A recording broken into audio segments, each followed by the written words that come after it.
lend a hand in return for grace. It's a beautiful day. Well, it's no surprise life is busy, right? Well, between trying to juggle your family and your professional life, quality time with your kids can sometimes be put on the back burner. But with just 15 minutes a day, you can connect with your family and get everybody on the right track. Rebecca Cohen is the author of the book, 15 Minutes Outside, 365 Ways to Get Out of the House and Connect with Your Kids. And she's here today to talk with us. Hi, Rebecca. Good to see you. Thanks for having me.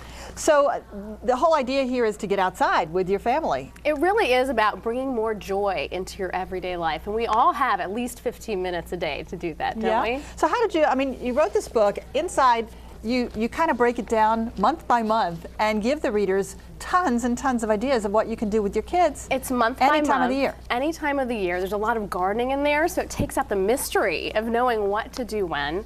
And it really is not only a compilation of 365 ways, fun and easy ways that you can spend time together as a family, but it also gives you a glimpse into how I got outside, 15 minutes outside, at least, every single day, and what impact that's had on my family. Well, what was your motivation for writing this? When my son, my older son, he's 8 now, when he was 4 years old, we went to a birthday party at a local park. And he looked up at the trees and he said, "Are we in the forest, Mommy?" Oh. And I realized, as a busy working mom, my husband and I both had demanding corporate jobs, that his perspective was completely different than mine on what a forest was and what big trees were like. And we lived in an area where there really weren't a lot of mature trees. And I started realizing that it wasn't the type of experience that I wanted him to have. I wanted him to be able to experience nature every day, and with me too. And so your next step was to take him out to the real forest, right? Yeah, and say, "No, honey, this is the real forest." We would go hunting for trees in our neighborhood. Take the time that you do have kind of coming in and out of your house every day. We'd tinker around in the garden, play in the sandbox on Saturday mornings. We started walking to school. Oh, nice. And I started writing down all these, fun ways, really memorable moments that we had together, and realizing by noticing the details of nature around us, and playing tag and racing juice boxes in the puddles, that we really could create meaningful time together in the minimal time that we did have together. Sounds like you have a great imagination. Oh, thank you. You're very creative. Now tell us about some of the benefits, because everybody knows it's important to get outside. I mean, for nothing else, it's vitamin D, right? From the sun. You get vitamin D. It actually has been proven to improve cooperation in children, reduce aggression, and with the benefits of vitamin D, it helps ward off things like heart disease and diabetes later on in life. And with issues like childhood obesity and dwindling recess and PE time, it's up more and more to parents to really figure out how we can bring in a healthy, active lifestyle into our daily lives. That's right, and the kids are stuck inside, as you say, in school, and just breathing the fresh air outside is probably helpful too, because you're not breathing the same old recycled indoor air. It puts everybody on a great foot for the rest of the day. And I try to look at ways to bring the outdoors into my daily routine, whether that's walking them to and from school. If you can't do that, you can stop by the park on the way home, have a picnic dinner, rotate snack time outside. There are lots of easy ways to enjoy the outdoors. So your goal is not to spend hours and hours. You don't have to do that if you don't have the time, but 15 minutes. That doesn't seem like a lot. Were your kids all on board with this when you first started your project? Half of the team was. So they were 2 and 4 when you started? 2 and 4 when I started. They're not going to buck mommy too much at those ages, exactly. right? Well, and what's great is I've experienced over time with the younger one, at 2, pulling weeds in the garden, and he would stay out there till all the weeds were pulled. And my older son, growing his interest in sports. My children, it's actually a parenting tool to get outside as well, because my children will get ready faster in the morning if they know that they have at least 15 minutes outside to play. Wow. So you even get them out of doors before they go to school in the morning? We get outside before we go to school, and try it with your kids. I believe me, they will get ready fast in the morning. Lunch is made, dressed, breakfast done to get outside. Did you have 2 boys? I do have 2 boys. They are complete opposites, though, I will say.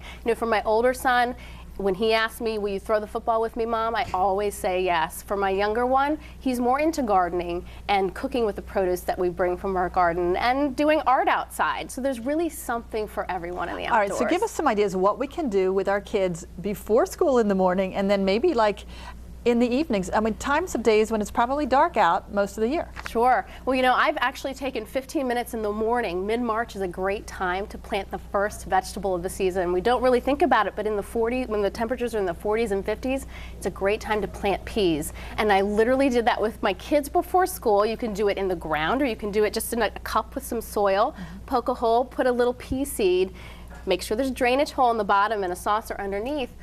Put it on a sunny windowsill or outside. But it is so fun to see a pea plant grow. You'll get a sprout in 7 days, but it really gives them an educational experience too that they might not be seeing in the classroom, the actual plant life cycle in action. So true. And you know, for the parent who's rushing off to work at the same time the kids are rushing off to school, it does give you something that you're doing together early in the day, so you have a place where you're connecting. You really do. You know, my kids view our outdoor time together as our special time, our special family time. They share more with me than they otherwise would. My children actually are best of friends outside. Indoors, they're always bickering. So it really does make us more connected and gives us some meaningful time together. And I think we all know how overscheduled our kids are. I mean, in today's world, kids don't really have that free time to be free and unscheduled and just playing out of doors. When I was a kid growing up, my mother would say, go outside and play. And we would go outside and play. And you know, we could do everything from climb trees to skip rocks in a nearby stream, or just, you know, play with the neighbor kids in the yard. So I don't think that today's kids do as much of that. Well, and because we are so good at scheduling things into our lives, we can schedule 15 minutes at a time. That's certainly very doable. And you know, a lot of us think of an outdoor lifestyle as something that people have, you know, who live in the mountains or who live by the beach.